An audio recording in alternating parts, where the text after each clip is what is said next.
CBSE 12वीं की परीक्षा रद्द किए जाने के बाद देश भर के छात्रों और उनके अभिभावकों से बातचीत की।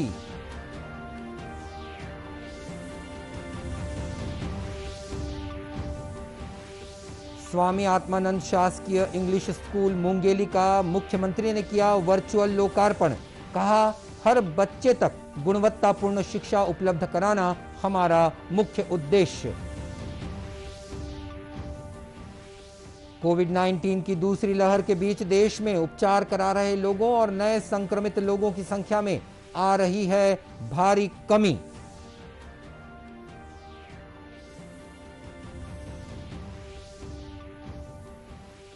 और केंद्र सरकार की महात्मा गांधी राष्ट्रीय ग्रामीण रोजगार गारंटी योजना महासमुंद जिले के मजदूरों के लिए वरदान साबित हो रही है।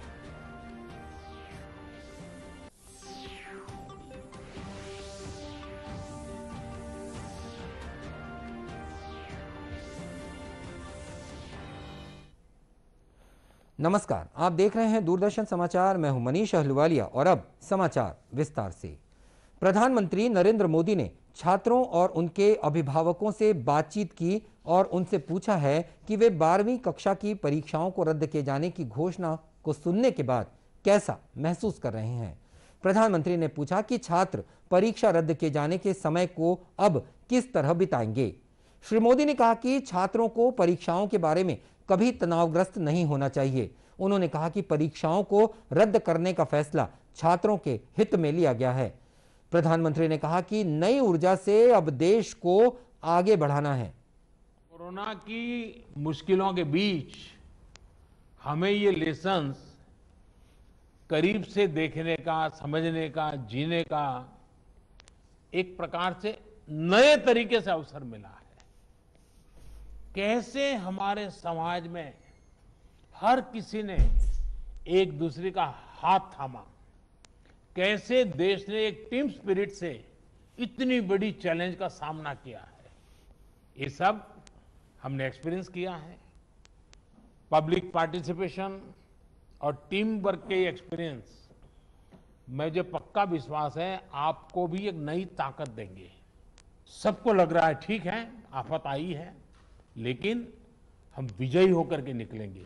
हर हिंदुस्तान के मुंह से, हर भारतीय के मुंह से यही आवाज निकल रही है। हाय, पूरी वैश्विक महामारी है, पिछली शताब्दी में कभी ऐसा संकट नहीं आया है। पिछली 4-5 पीढ़ी में किसी ने सुना नहीं, किसी ने देखा नहीं, ऐसा हम लोगों के कालखंड में आ गया है। लेकिन फिर भी हम इससे भी निकलेंगे और नई ऊर्जा के साथ देश को आगे ले जाएंगे। श्री मोदी ने कहा कि स्वास्थ्य ही धन है और उन्होंने इस संबंध में बच्चों से पूछा कि छात्र शारीरिक रूप से स्वस्थ रहने के लिए क्या क्या करते हैं।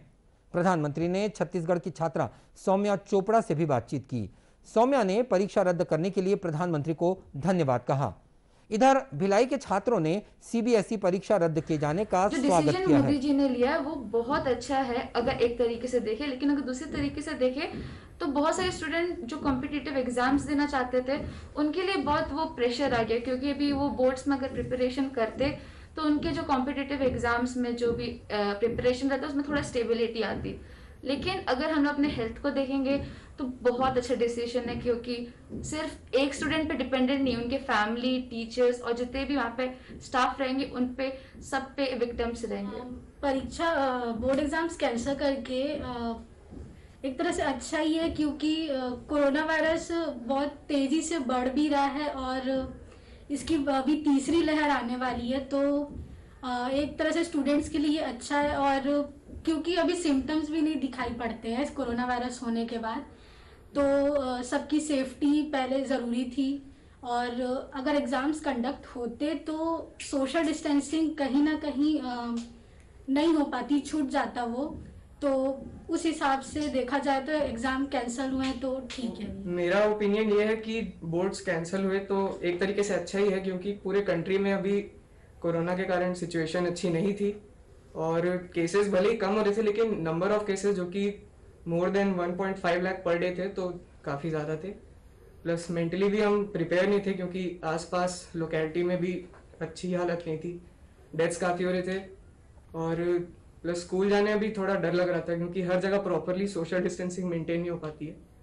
तो मेरे हिसाब से बोर्ड्स कैंसिल हुए अच्छा हुआ। और देश भर के छात्रों ने प्रधानमंत्री के सीबीएसई परीक्षा रद्द करने के निर्णय को उचित बताया है। मुख्यमंत्री भूपेश बघेल ने अपने रायपुर स्थित निवास कार्यालय से एक वर्चुअल कार्यक्रम के जरिए स्वामी आत्मानंद शासकीय इंग्लिश स्कूल मुंगेली का लोकार्पण किया। इस स्कूल का निर्माण करीब 5 करोड़ रुपए की लागत से किया गया है। इस अवसर पर मुख्यमंत्री ने कहा कि हर बच्चे तक गुणवत्तापूर्ण शिक्षा पहुंचाना हमारा मुख्य उद्देश्य है। यदि ब्लॉकों की संख्या कहें तो 146 है, उस हिसाब से भी प्रत्येक ब्लॉक में भी या फिर नगर पालिका क्षेत्र है वहाँ भी एक स्कूल स्थापित किए जाएं ताकि हमको बच्चों को दूर न जाना पड़े, नज़दीक में ही इस प्रकार की व्यवस्था हो सके। ये हमारी कोशिश। इन स्कूलों में बैठक व्यवस्था से लेकर science lab, computer lab, library, खेल मैदान समेत सभी तरह की सुविधाएं उपलब्ध कराई जा रही है। स्कूल के लिए उत्कृष्ट प्राचार्यों और शिक्षकों की व्यवस्था की जा रही है। मुख्यमंत्री ने कहा कि राज्य में 52 स्वामी आत्मानंद अंग्रेजी माध्यम स्कूल बनाने का कार्य शुरू किया गया है। इससे बच्चों को उत्कृष्ट शिक्षा मिलने के साथ ही उनके व्यक्तित्व का भी निर्माण होगा। वर्चुअल कार्यक्रम में नेता प्रतिपक्ष धर्मलाल कौशिक, स्कूल शिक्षा मंत्री डॉक्टर प्रेमसाय सिंह टेकाम, स्वास्थ्य मंत्री टीएस सिंहदेव और अन्य अधिकारी भी इस मौके पर उपस्थित थे। कोविड-19 की दूसरी लहर के बीच देश में उपचार करा रहे लोगों और नए संक्रमित लोगों की संख्या में भारी कमी आ रही है। केंद्रीय स्वास्थ्य मंत्रालय ने बताया है कि संक्रमण से उबरने की दर में लगातार सुधार हो रहा है और ये 93.08% हो गई है। कल 2,07,000 से अधिक कोरोना रोगी संक्रमण मुक्त हुए हैं। अब तक 2,65,00,000 से अधिक संक्रमित मरीज स्वस्थ हो चुके हैं। वहीं मृतकों की कुल संख्या 3,40,000 से अधिक हो गई है। इस बीच देश में कोरोना परीक्षण क्षमता और बढ़ा दी गई है ताकि संक्रमण का जल्द से जल्द पता लगाया जा सके। भारतीय आयुर्विज्ञान अनुसंधान परिषद ने बताया कि कल 20,75,000 कोविड परीक्षण किए गए हैं, जिसे मिलाकर अब तक देश में 35,74,00,000 परीक्षण हो चुके हैं। इधर छत्तीसगढ़ में कल कोरोना के 1,619 नए मरीजों का पता चला है। अब तक कुल 9,76,760 लोग संक्रमित हुए हैं, जिनमें से 9,34,243 मरीज स्वस्थ हो चुके हैं। 29,378 मरीजों का उपचार विभिन्न अस्पतालों और होम आइसोलेशन में चल रहा है। सुकमा और बीजापुर जिले की सीमा में स्थित ग्राम सिलगेर की घटना के संबंध में कांग्रेस की ओर से सांसद दीपक बैज की अध्यक्षता में गठित जांच समिति ने आज स्थानीय लोगों और संबंधित पक्षों से मुलाकात की और उनसे घटना के बारे में जानकारी ली। इस टीम में विधायक लखेश्वर बघेल, संतराम नेताम, देवती कर्मा, शिशुपाल सोरी, अनूप नाग, विक्रम मंडावी और चंदन कश्यप और स्थानीय प्रशासन के प्रतिनिधि भी शामिल हैं। जांच दल ने सिलगेर में 21 दिन से धरना दे रहे ग्रामीणों से भी मुलाकात की है। ये ग्रामीण सिलगेर से शिविर हटाने और गोलीबारी की न्यायिक जांच की मांग कर रहे हैं। गौरतलब है कि सिलगेर में बीती 12 मई को सुरक्षा बलों ने शिविर लगाया है। इसके बाद से वहां के ग्रामीण शिविर हटाकर अस्पताल और स्कूल खोलने की मांग कर रहे थे। इस दौरान 16 मई को पुलिस अफसरों ने भीड़ की आड़ लेकर माओवादियों द्वारा फायरिंग करने के जवाब में फायरिंग की, जिससे 3 ग्रामीणों की कथित रूप से मौत हो गई है।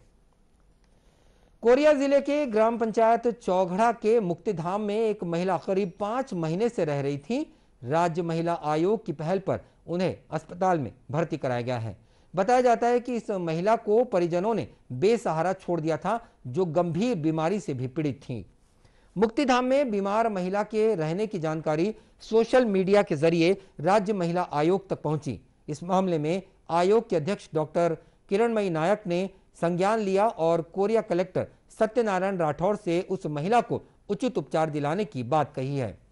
डॉक्टर किरणमयी नायक ने बताया कि कलेक्टर और स्थानीय लोगों की पहल पर महिला को सामुदायिक स्वास्थ्य केंद्र में भर्ती कराया गया है। कोरिया से एक कंप्लेंट आई थी, टेलीफोनिक कंप्लेंट, और सोशल मीडिया में वायरल होता है वीडियो। वहाँ के कांग्रेस सदस्यों ने जानकारी दी थी और कुछ पत्रकारों ने भी इसकी जानकारी दी थी। मीडिया में देखने के बाद तत्काल कलेक्टर और एसपी को वो पूरे मीडिया शिकायत फॉरवर्ड किया गया। कलेक्टर कोरिया से मैंने बात किया और महिला आयोग के हमारे अधिकारियों से भी कहा तत्काल संज्ञान में। सबसे पहले उस पीड़ित महिला का इलाज कराना और उसकी हालात को जानना बहुत ज़रूरी था। इस पर कलेक्टर कोरिया ने एसडीएम को मौके पर भेजा, उस महिला को रेस्क्यू कराया और उसकी हालत बहुत ख़राब थी और उसे हॉस्पिटल भेजा गया है। ये कहानी अपने आप में दर्दनाक है। पति की मौत के बाद चौघड़ा के शांति नगर में रहने वाली महिला को परिजनों ने मुक्तिधाम में छोड़ दिया था, जिसे अब प्रशासनिक मदद के बाद अब उचित उपचार भी दिया जा रहा है। केंद्र सरकार के महात्मा गांधी राष्ट्रीय ग्रामीण रोजगार गारंटी योजना महासमुंद जिले के मजदूरों के लिए वरदान साबित हुई है। महामारी और लॉकडाउन के इस दौर में बाहर से आकर मजदूरों ने रोजगार हासिल किया है और वे गांव में ही कार्य कर रहे हैं।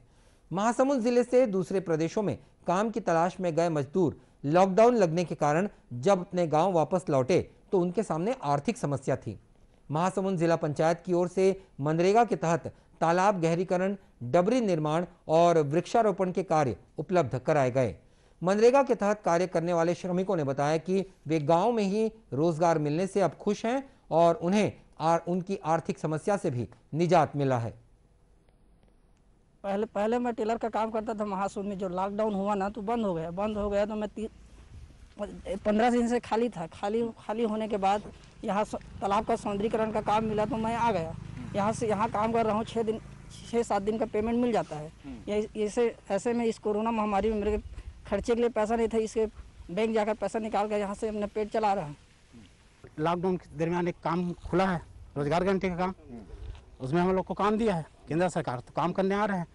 घर की स्थिति खराब हो गया, पैसा महामारी के कारण इधर उधर कुछ करना पड़ता है ना, तो बाहर जाने की जरूरत नहीं है। यहाँ जो तालाब में काम चल रहा है ना रोजगार गारंटी, उसी में हम लोग आते हैं काम करने के लिए। और इसमें 20 से 25 मजदूर रोज काम चलता है यहाँ। पहले इस संबंध में जिला पंचायत महासमुंद के मुख्य कार्यपालन अधिकारी आकाश छीकरा ने बताया कि जिला प्रशासन ने दैनिक श्रमिकों को लॉकडाउन में छूट के साथ कोरोना नियमों का पालन करते हुए कार्य करने की अनुमति दी है। देखा जाए कि इस पेंडेमिक में भी मनरेगा के तहत मजदूरों को कार्य मुहैया कराया जा रहा है, तो सबसे पहले मैं आपसे जानना चाहूँगा कि मनरेगा का मुख्य उद्देश्य क्या है? जी, जो मनरेगा योजना है इसके अंतर्गत ग्रामीण लोगों को उन्हीं के जहाँ पर रह रहे हैं उसी के आसपास में ही कार्य की उपलब्धता हो जाए। खासकर जो अकुशल श्रमिक है, जिनके पास कोई स्किल नहीं है, जो बाहर जाके कार्य नहीं कर सकते, ऐसे अकुशल श्रमिक को उनके घर के आसपास ही कार्य मिल जाए, इसमें ये हमारी प्राथमिकता रहती है। इसमें आप देखेंगे जिले में आजकल विभिन्न तरह के कार्य चल रहे हैं, जैसे कि डबरी निर्माण हो गया, तालाब निर्माण, तालाब गहरीकरण, वृक्षारोपण, गोठान निर्माण, पंचायत भवन निर्माण, धान चबूतरा निर्माण। तो ऐसे विभिन्न तरह के कार्य हैं जिनसे न केवल जो ग्रामीण अधोसंरचना है वो स्ट्रेंथन होती है, बल्कि कुछ जो हितग्राही मूलक कार्य हैं जिनसे उनका भी अपने भूमि सुधार करवाकर, मेड़ बंधान करवाकर, डबरी निजी भूमि पर डबरी निर्माण करवाकर वो लोग अपने जो लाइवलीहुड की एक्टिविटीज़ हैं उनको भी बढ़ा पाएँ, वो भी हमारा इसमें प्रयास रहता है। हमारे ज़िले में आप देखेंगे पिछले 2 महीने में, इस फाइनेंशियल ईयर में अप्रैल और मई में अभी तक हम लोग 16,97,000 मानव दिवस का सृजन कर चुके हैं। तो इससे इतने लोगों को हमने इस पेंडेमिक के दौरान उन्हीं के गांव में हमने कार्य उपलब्ध कराया है। और आज की डेट में हमारा 1,16,000 मानव दिवस का मास्टर रोल निकल रहा है। तो हम सतत ये प्रयास कर रहे हैं कि बारिश से पहले जितने मिट्टी मूलक कार्य हैं उनको ज़्यादा से ज़्यादा पूर्ण करा के जितने लोगों को अधिक से अधिक रोजगार उपलब्ध करा पाएँ वो उपलब्ध करा रहे हैं। आपको बता दें कि जिला पंचायत महासमुंद के अधिकारी कार्य योजना बनाकर मजदूरों को रोजगार उपलब्ध कराने में जुटे हुए हैं। अब तक जिले की 551 पंचायतों में से करीब 544 पंचायतों में मनरेगा का कार्य चल रहा है, जिसमें 1,16,000 से अधिक श्रमिकों को रोजगार मिल रहा है। दूरदर्शन केंद्र रायपुर से प्रसारित होने वाले प्रादेशिक समाचार को आप YouTube पर भी देख सकते हैं। हमारे YouTube channel Chhattisgarh DD news पर प्रादेशिक समाचार उपलब्ध रहते हैं। YouTube चैनल का लिंक और QR कोड आप स्क्रीन पर देख सकते हैं। अपने एंड्रॉयड फोन से QR कोड स्कैन करके आप छत्तीसगढ़ DD न्यूज लिंक पर जा सकते हैं। इसके अलावा छत्तीसगढ़ DD न्यूज फेसबुक और ट्विटर पर भी उपलब्ध हैं। और बुलेटिन के अंत में अब मुख्य समाचार एक बार फिर। प्रधानमंत्री ने सीबीएसई 12वीं की परीक्षा रद्द किए जाने के बाद देश भर के छात्रों और उनके अभिभावकों से बातचीत की।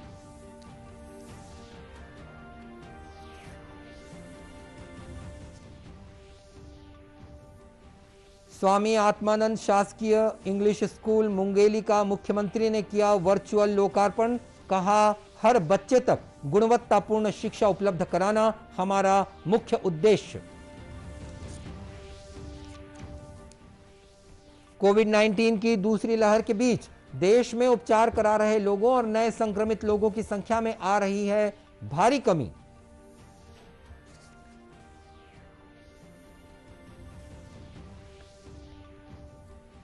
और केंद्र सरकार की महात्मा गांधी राष्ट्रीय ग्रामीण रोजगार गारंटी योजना महासमुंद जिले के मजदूरों के लिए वरदान साबित हो रही है। और इसी के साथ ये समाचार बुलेटिन समाप्त हुआ। नमस्कार।